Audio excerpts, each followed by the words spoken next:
নমস্কার, আমি সুদর্শন রয়েছি আপনাদের সঙ্গে। আর আজ আপনি শুনতে চলেছেন লেখক সুকান্ত মাইতির কলমে গ্রাম বাংলার ভূতের গল্প, ভবা মাঝির ভূত। এখানে বেশি কথা না বাড়িয়ে সরাসরি গল্প শোনানো হয়, তাই চলুন বেশি দেরি না করে প্রবেশ করি আজকের গল্পে। শুরু হচ্ছে ভবা মাঝির ভূত।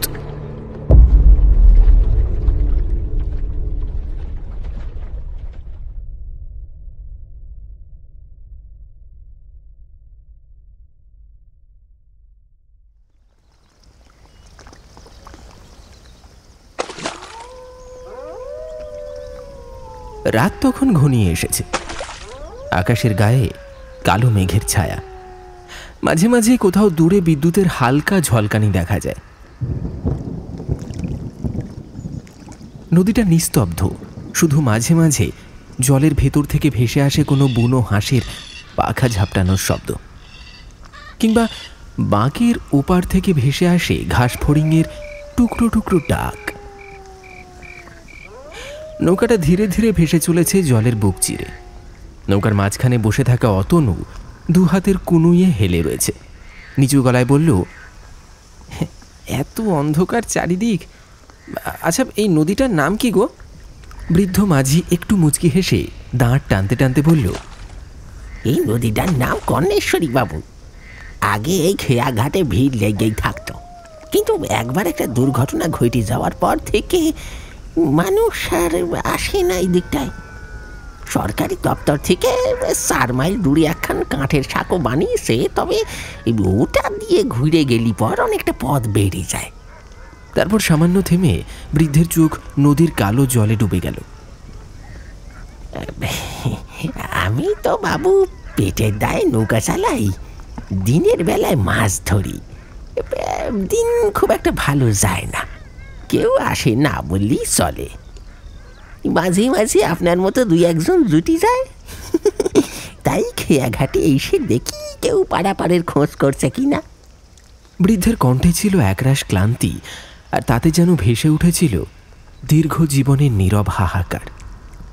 অতনু মৃদু হেসে বলল, আপনাদের মতো মানুষ না থাকলে তো আমরাও পথ হারিয়ে যেতাম। আচ্ছা আপনার নাম কি? আপনার বাড়িটা কি ওপারে? মাঝি একটু গলা খাঁকারি দিয়ে বলল, আমার নাম ভবেশ, সবাই ভবা মাঝি বলি ডাকে। বাড়ি ওপারেই, ওই মতিগঞ্জ গ্রামের পরে আরো 2টো গ্রাম পার করে সুতানুড়িতে। কিন্তু আমি বাবু গ্রামে যেতে পারি না। মহাজন চোর অপবাদ দিয়ে আমাকে তাড়িয়ে দিয়েছে। যে চুরি আমি করিনি, করেছিল তারই ঘরের লোক। হ্যাঁ, সেসব কথা আর বলি কোনো লাভ নেই গো বাবু, কোনো লাভ নেই। অতনু এবার নদীর ওপারে তাকালো। ঘন অন্ধকারের ভেতরেও নদীর ওপারে কোথাও কোথাও ছোট ছোট আলোর বিন্দু, যেন মানুষের বসতি আছে সেখানে।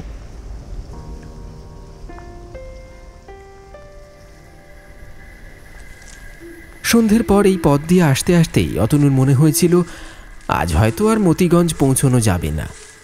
অফিস থেকে কাজের সূত্রে তাকে পাঠানো হয়েছে এদিকের কৃষি বিভাগের কিছু জমি পরিদর্শনে, অথচ এই অঞ্চল তার কাছে একেবারেই অচেনা।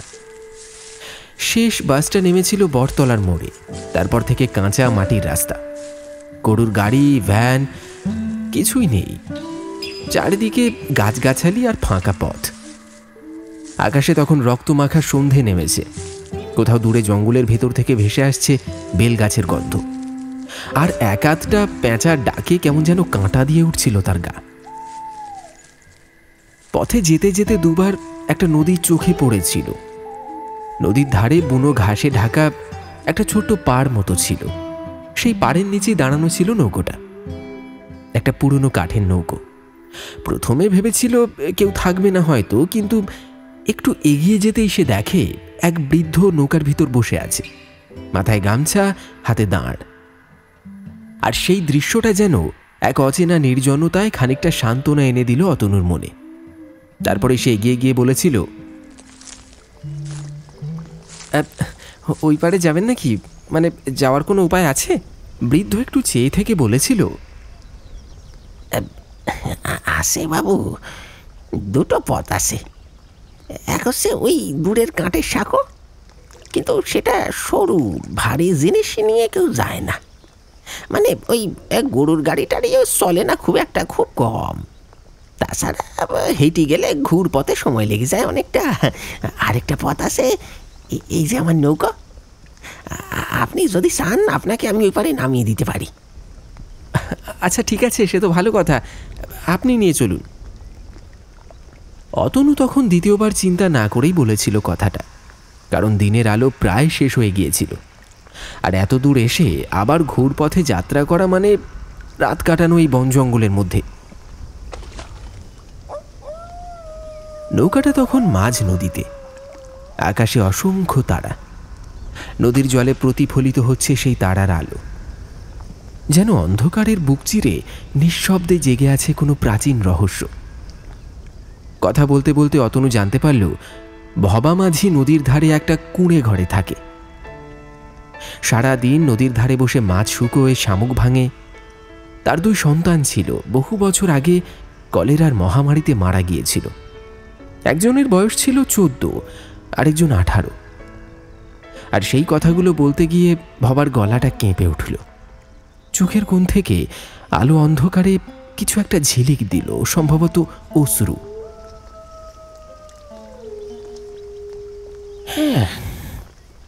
তখন বুঝলেন বাবু কি অবস্থা?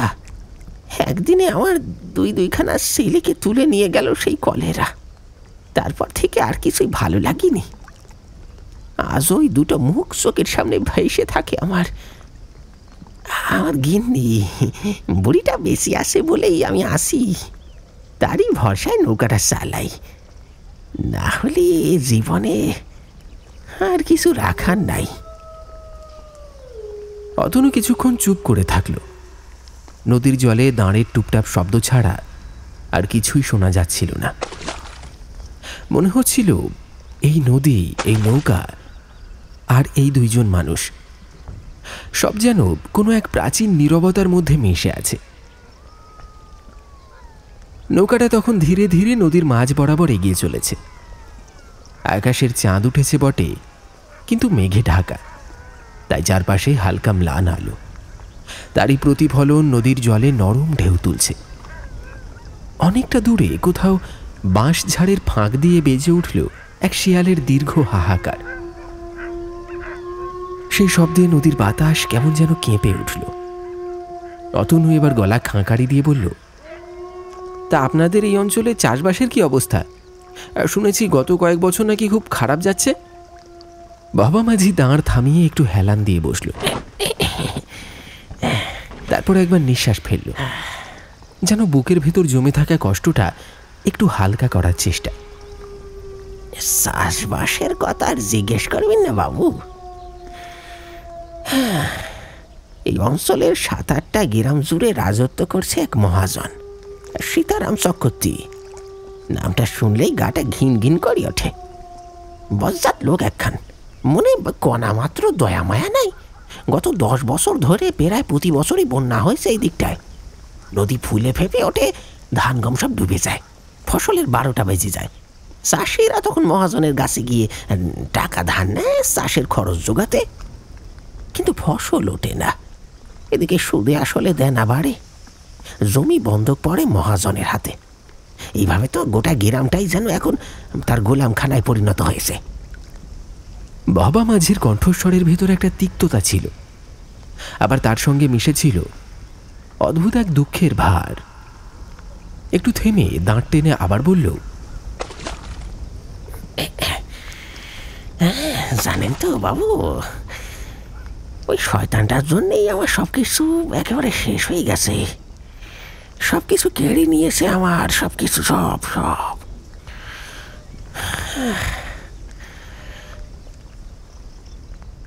তখন বর্ষাকাল। ঘরে জলে ভেসে গেছে, চারিদিকে শুধু জল আর জল। আমার 2 ছেলে তখন কলেরায় আক্রান্ত। ছোটটার বয়স 14, 12টার 18। সেদিন সন্ধেবেলায় দুজনেই শেষ নিঃশ্বাস ফেলল আমার কোলে। বুড়িটা হাহাকার করে মাটিতে লুটিয়ে পড়ল। কেউ এগিয়ে এলো না বাবু, কেউ এগিয়ে এলো না। সেই ভয়াবহ রোগের ভয়ে পুরো গ্রামটা ফাঁকা হয়ে গেছিল তখন। তখন দরকার পড়ল শুকনো কাঠের। ছেলেদের দেহ সৎকার করতে হবে তো, কিন্তু চারিদিক জলে ডুবে আছে, আমি শুকনো কাঠ পাই কোথায়? বৃষ্টির মধ্যে পথে বেরিয়ে নিরঞ্জনের সঙ্গে দেখা হয়ে গেল। আমার ছেলের মৃত্যুর কথা শুনে আফসোস করি বলল, মহাজনের গোলায় কাঠ আছে, তুই চলে যা, পেয়ে যাবি। ভাবলাম এত বছর তার কাছ থেকে ধান বিক্রি করেছি, প্রয়োজনে পয়সা বা কয়েক বস্তা ধান উঠলে ধান দিয়ে দেবক্ষণ, সামান্য কিছু কাঠই তো নেব, নিশ্চয়ই দেবে। আমি গিয়েছিলাম। যখন বললাম, বাবু কটা কাঠ ধার দিন না, ছেলেটার দেহটা দাহ করতে পারি, ছেলেটা আমার নেই গো, আর ছেলেটা আমার নেই। তখন সে হেসে উঠল, বলল, কিরে বাবা, চাষের টাকাটা শোধ করতে পারলি না, তার উপর এখন কাঠ চাইছিস? এই এই তোরা গায়ে তো ব্যাটাকে মেরে পিঠে চাল চামড়া তুলে দে। এই বলে দুটো চেলা ডেকে পাঠালো। তারা এসে আওয়ায় এমন প্রহার করলো যে চোখের সামনে সব অন্ধকার হয়ে গেল।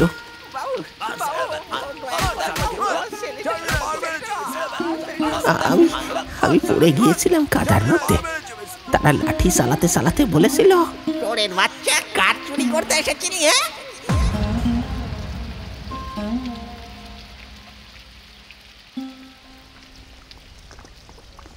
একটু থেমে বাবা মাঝি চোখের কোণে হাত বুলিয়ে বলল, বাবু সেই দিনই বুঝেছিলাম গরিবের দুঃখ কেউ বোঝে না। আমার ছেলেদের চিতায় আগুন দেওয়া আর হলো না। ওদের দেহগুলো এই নদীর জলে ভাসিয়ে দিয়েছিলাম, এই নদী চলে। অতনু চুপ করে বসে রইল। নদীর জলে দাঁড়ের শব্দ যেন কেমন দূর থেকে ভেসে আসছে। চারপাশে এমন নীরবতা যে মনে হচ্ছিল জলের তলায় লুকিয়ে থাকা নদীর দেবতাও যেন এই গল্প শুনছে।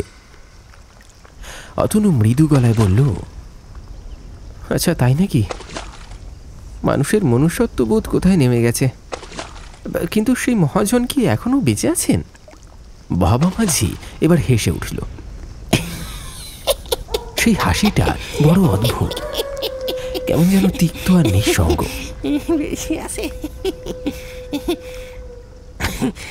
বেশি আছে বাবু, বেঁচে থাকাটাই তো ওর অভিশাপ। শরীরটা একেবারে ফুলে গেছে লুচির মতো, হাঁটতে চলতে পারে না, বসতেও পারে না, এক জায়গায় বসে বসে শুধু কোঙায়। গ্রামের লোক বলে ওর পাপ জমে শরীরে পচন ধরেছে, কেউ কাছে যায় না, কেউ না। অতনু গভীর মনোযোগে শুনছিল, তারপরে বলল, আপনি একবার বলেছিলেন আপনাকে নাকি চুরির অপবাদ দেওয়া হয়েছিল। তা সেই ব্যাপারটা যদি কিছু যদি মনে না করেন তাহলে কি খুলে বলবে? জানতে ইচ্ছে করছে। বাবা মাঝি দাঁড় টেনে আবার একটু থামল, তারপর নরম স্বরে বলল,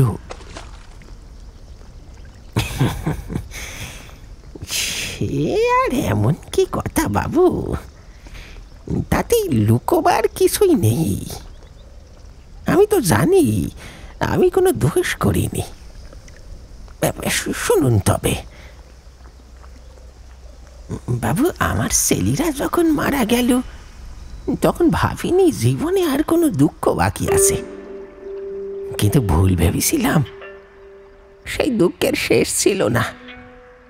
ছেলের মৃত্যুর বছর খানিক যেতে না যেতেই আমার গিন্নি এক ভয়ঙ্কর রোগে আক্রান্ত হয়ে পড়ল।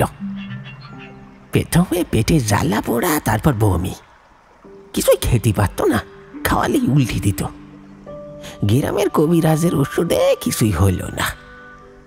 শেষে একদিন শহরের এক ডাক্তারবাবুকে দেখাতে নিয়ে গেলাম। তিনি বললেন লেবার না কিসের একটা যেন রোগ, বেশ জটিল নাকি। তবে নিয়মিত ওষুধ চালিয়ে যেতে হবে যতদিন না তিনি বলছেন।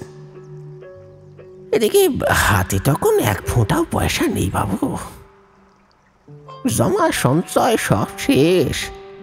গোলার ধান পাট সবই বিক্রি করে আগের ধার শোধ করেছি। গিন্নি অসুস্থ, ঘরে চুলো জ্বলে না। কি করব ভেবি পাই না। শেষে চোখ গেল এক কোণের দিকে। বিয়ের সময় শ্বশুর মশাই দিয়েছিলেন আমার বউকে দুটো সোনার বালা আর একখানা সেন। ওগুলো কখনো বিক্রি করার কথা ভাবিনি, কিন্তু তখন তখন বাবু জীবনের চেয়ে দামি কিছু থাকে না। আমি সেগুলো নিয়ে গেলাম মহাজনের কাছে। বললাম,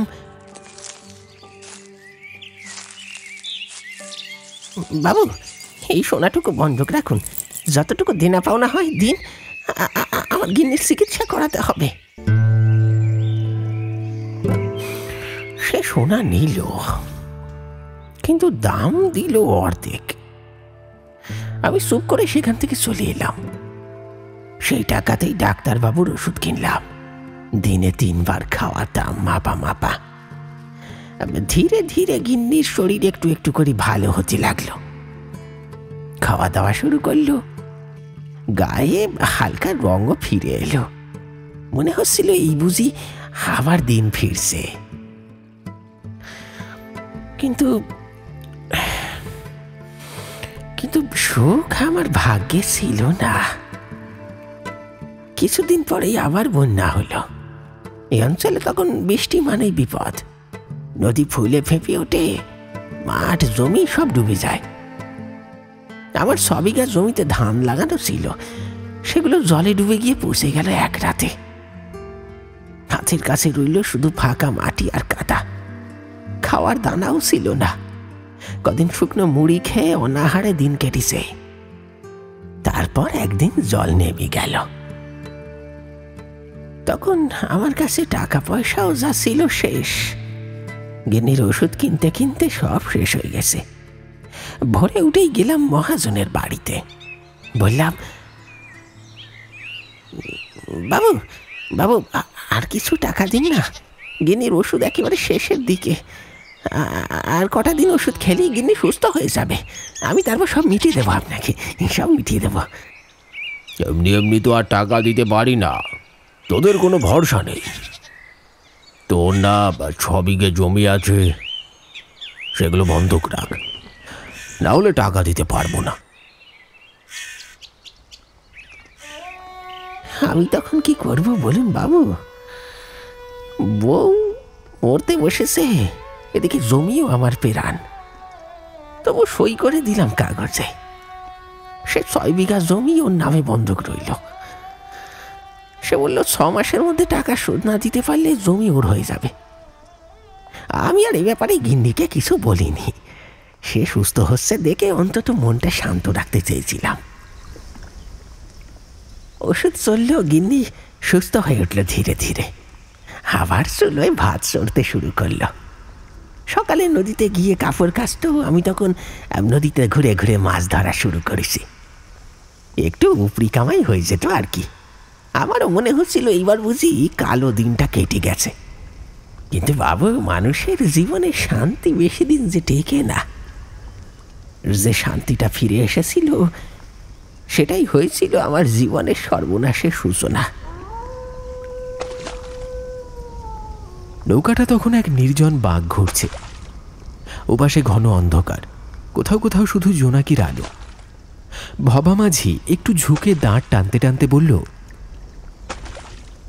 সেই বন্যার পরের বছরই ঘটল সেই সর্বনাশ। যেদিন আমার জীবনে আমার আমার চোর শব্দটা বসিয়ে দিল ওরা। আমি তো দোষ করিনি, তবু দুনিয়া আমাকে চোর বানিয়ে ছেড়েছিল। বাবু, সেই সময়টায় নদীর উপর কাঠের ব্রিজের কাজটা চলছিল, প্রায় শেষের দিকে এসে দাঁড়িয়েছে।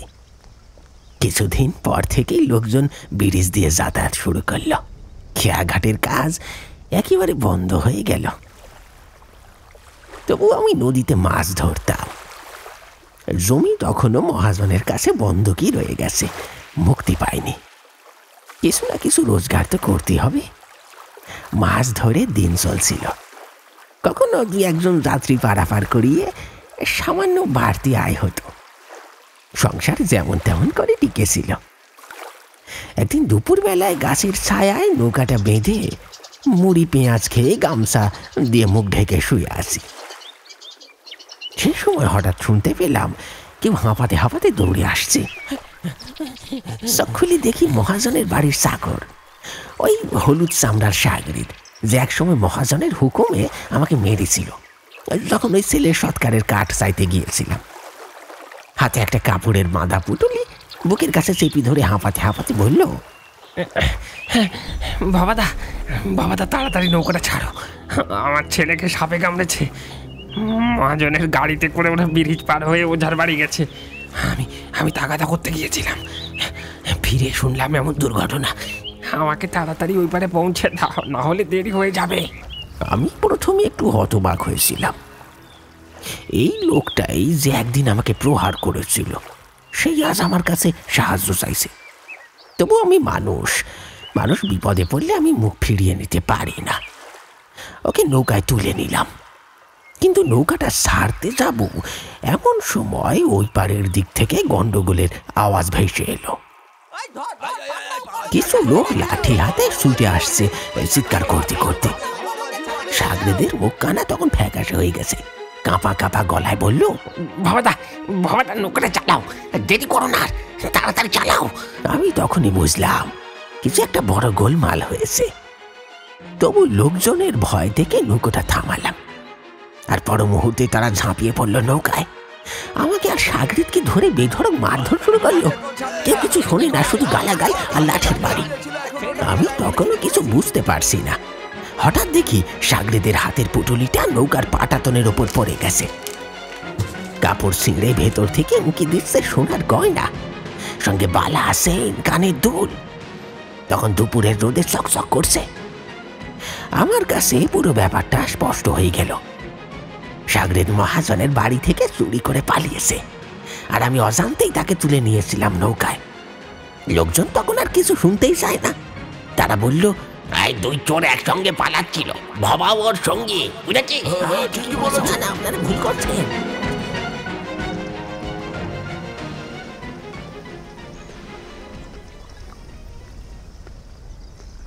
আর সেই মুহূর্তে আমার জীবনের সবচেয়ে বড় অপমানটা পেলাম বাবু।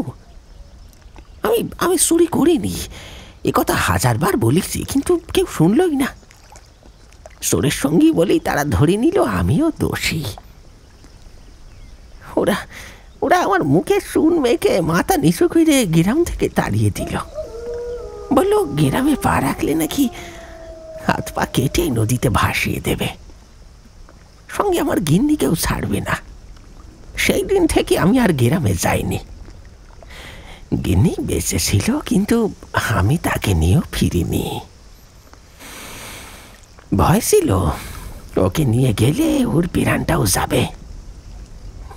এই ঘটনাটা বেশি পুরনো নয় বাবু, এই তো মাত্র 2 বছর আগেকার কথা। ভবা মাঝি কিছুক্ষণ চুপ করে থাকল। তার চোখের কোণ ভিজে উঠল। তারপর মৃদু কণ্ঠে বলল, আপনি বলবেন আমি কি চেষ্টা করিনি নিজেরে নির্দোষ প্রমাণ করতে? চেষ্টা করেছি বাবু, কিন্তু গরিবের কথা কে শুনে? যাদের হাতে টাকা ক্ষমতা, তাদের কথাই সমাজে সত্যি বলে মানা হয়। একজন ধনী মানুষ যদি বলে আমি চুরি করিনি, তাহলে সবাই তা বিশ্বাস করবে। আর আমাদের মতো গরিব মানুষ যদি বলে আমি নির্দোষ, তখন কেউ একবারও ভাববে না সত্যি কি মিথ্যে। এই সমাজে যার অর্থ আসে তার মুখেই ন্যায় আসে, আর যার হাতে কিছু নেই তার কথারও কোনো দাম নেই।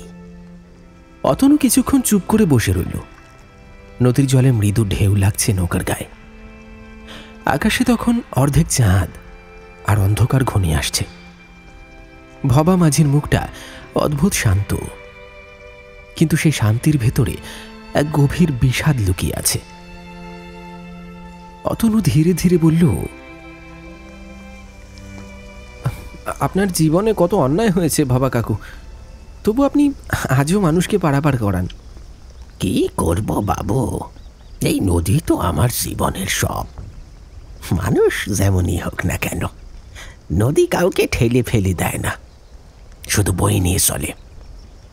যেটুকু যা হয় কিছুটা রেখে বাকিটা গিন্নির কাছে পাঠিয়ে দিই কারোর হাত দিয়ে। তার চোখে তখন চাঁদের আলো পড়ছিল, এক অদ্ভুত মৃদু আলো, যেখানে ক্লান্তি, নিরুপায়তা আর লুকিয়ে থাকা এক গোপন দুঃখ মিলেমিশে একাকার হয়ে গেছে। নৌকা ধীরে ধীরে ভেসে চলেছে জলের বুক চিরে। অতনু চুপচাপ বসে ভবা মাঝির মুখের দিকে তাকিয়ে আছে।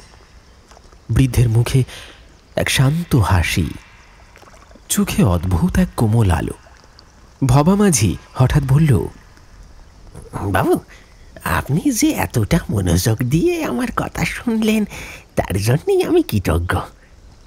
একটা একটা অনুরোধ করব? অবশ্যই, বলুন না। একটু দাঁড়ান। ভবা মাঝি নৌকার পাটাতলের নিচে হাত ঢুকিয়ে কিছু একটা খুঁজতে লাগলো। তারপর কাপড়ে মোড়া গোল একটা ছোট্ট জিনিস বার করে অতনুর হাতে দিল। মৃদু হাসল, দাঁতগুলো চাঁদের আলোয় চকচক করে উঠল। বাবু, এর ভেতরে আছে সেই সোনার বালার সেন্টটা। আপনি কি দয়া করে সুতানুর গ্রামের পশ্চিম পাড়ে গিয়ে বিধুবালা বুড়ির হাতে এগুলো তুলে দিতে পারবেন? ও আমার গিন্নি, নাম বললেই গ্রামের লোক পথ দেখিয়ে দেবে। অতনু বিস্মিত হয়ে জিজ্ঞাসা করল, এ কি, আপনি তো বলেছিলেন সেগুলো মহাজনের কাছে বন্ধক রাখা ছিল, তাহলে এগুলো পেলেন কোথায়? উপরওয়ালার খেলা আমরা কি বুঝি বাবু, আমরা তো তুচ্ছ মানুষ। সেদিন যখন মহাজনের লোকজন সাগরেদকে ধরি টানাটানি করছিল, হাতাহাতি হচ্ছিল, তখন ওই গয়নাগুলো নৌকার একটা কোনায় পড়ে গিয়েছিল। ওরা অন্য সব গয়নাগুলো নিয়ে গেলেও ওইটে পায়নি। পরে আমি খুঁজে পেয়েছিলাম, ভেবেছিলাম একদিন না একদিন ওর হাতে তুলে দেব, কিন্তু ভালো মানুষ খুঁজে পাচ্ছিলাম না। আপনাকে দেখে সৎ নিষ্ঠাবান মনে হচ্ছে। আপনি যদি দয়া করে এটা পৌঁছে দেন, আমার গিন্নি খুব খুশি হবে। অতনু মৃদু হাসল, অবশ্যই দেব, আপনি একেবারে নিশ্চিন্ত থাকুন। ভবা মাঝি আবার সেই শান্ত শিশুর মতো হাসি হাসল। নৌকা তখন ধীরে ধীরে নদীর অপর পাড়ে এসে ঠেকেছে। বৃদ্ধ দাঁড় থামিয়ে বলল, এই তো বাবু, চলে এসেছি আমরা। অনেক ধন্যবাদ আপনাকে। আর এই নিন। অতনু ধন্যবাদ জানিয়ে বৃদ্ধর জামার পকেটে 10টা টাকার একটা নোট গুঁজে দিল। কিন্তু টাকাটা গুঁজে দেওয়ার মুহূর্তে তার হাতের নিচে যেন বরফের মতো এক ঠান্ডা স্পর্শ পেল। মুহূর্তের জন্য শির দাঁড়াবে কাঁপুনি নেমে গেল অতনুর। চমকে তাকিয়ে দেখল ভবা মাঝি হাসছে ঠিক আগের মতোই।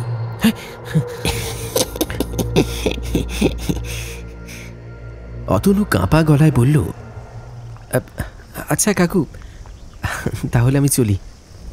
বৃদ্ধ মাথা নাড়ল। যাত্রা শুভ হোক বাবু, আসেন।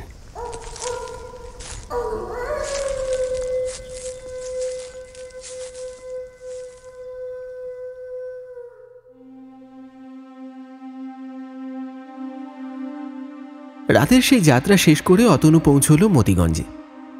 পঞ্চায়েত অফিসের লোকজন আগেই তার থাকার ব্যবস্থা করে রেখেছিল।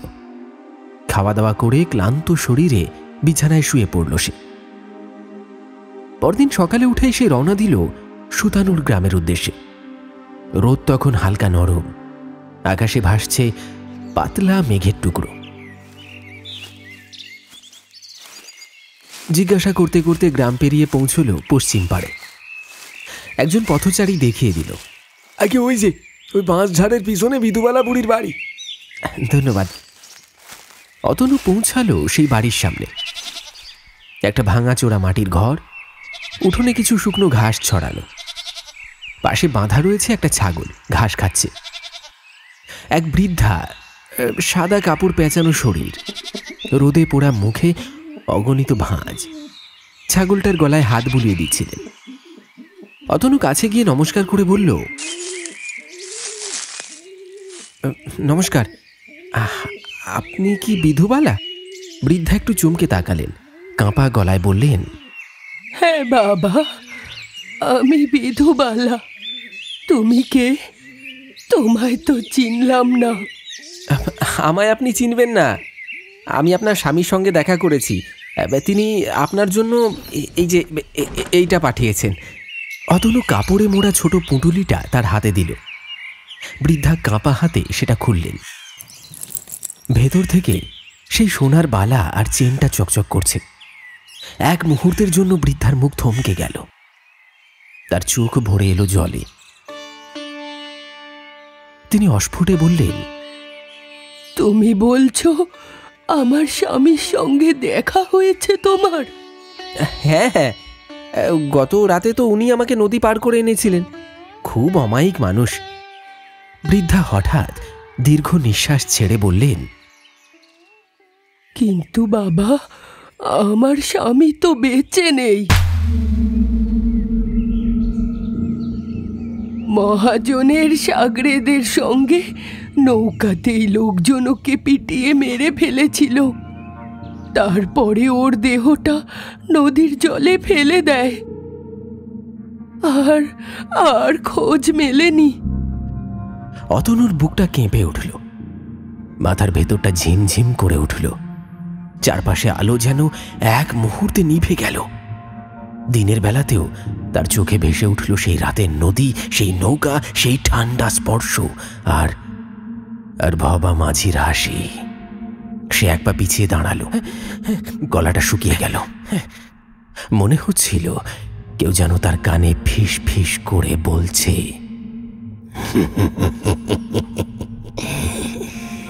নদী এখনো বইছে বাবু,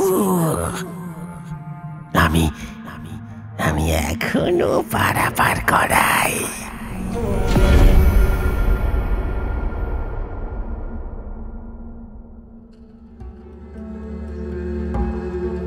সেই দিনটার পর থেকে অতনু আর কখনো সেই খেয়াঘাটে যায়নি। কাজ শেষে সে মতিগঞ্জে সপ্তাহখানেক ছিল, তারপর কাঠের ব্রিজ পার হয়ে ফিরে এসেছিল শহরে।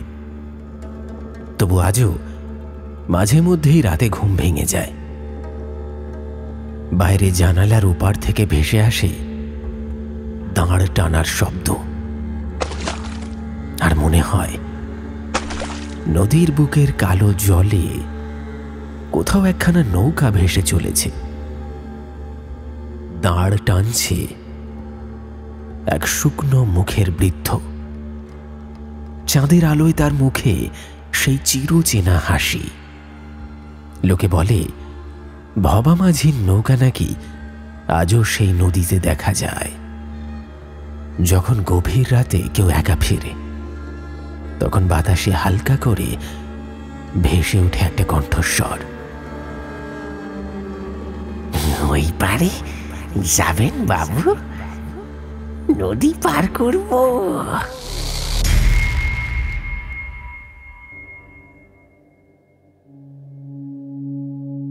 শুনলেন ভবা মাঝির ভূত। আমাদের আজকের নিবেদনের এই গল্পটি আপনার কেমন লাগলো অবশ্যই কমেন্টে লিখে জানাতে ভুলবেন না। আচ্ছা, যদি আপনি মনোযোগ সহকারে আজকের সম্পূর্ণ গল্পটি শুনে থাকেন, তাহলে আপনার জন্য রইল একটি প্রশ্ন। বলুন তো, আমাদের আজকের গল্পে ভবা মাঝির মোট কত বিঘা জমি ছিল? খুবই সহজ একটা প্রশ্ন। প্রশ্নের সঠিক উত্তর কিন্তু আপনার সম্পূর্ণ নামের সঙ্গে কমেন্ট বক্সে লিখে জানাতে ভুলবেন না। তাহলে চলুন একবার ঝটপট আমরা দেখে নিই আমাদের গত এপিসোডে কারা কারা সঠিক উত্তর লিখে কমেন্ট করেছিলেন। আমাদের গত এপিসোডে সঠিক উত্তর লিখে কমেন্ট করেছিলেন মালবাজার থেকে রাধারানী, উলুবেড়িয়া থেকে শেখ মনোয়ার, পশ্চিম মেদিনীপুর থেকে মানস জানা, কাকিনাড়া থেকে অভিজিৎ নাথ এবং বাপি শেখ ও মোহাম্মদ রনি মিয়া। আশা করছি আমাদের আজকের নিবেদন আপনাদের ভালো লেগেছে। যদি ভালো লেগে থাকে তাহলে একটি ছোট্ট লাইক দিতে ভুলবেন না। আর হ্যাঁ, আগামী গল্পে আসতে চলেছে আরেকটু ভয়, আরেকটু উত্তেজনা, আরেকটু থমথমে নিস্তব্ধতা। তাই সঙ্গে থাকুন এবং শুনতে থাকুন পিশাচ পর্ব অডিও স্টোরি। সঙ্গে আপনারা যারা গল্প শুনতে ভীষণ ভালোবাসেন, আমাদের আরও 2টি চ্যানেল গপ্পখোর এবং অল ডে সাসপেন্স সাবস্ক্রাইব করতে ভুলবেন না। দেখা হচ্ছে খুব শীঘ্রই। আজকের মতো বিদায় নেওয়া যাক তাহলে। সকলে খুব ভালো থাকবেন, সুস্থ থাকবেন। ধন্যবাদ।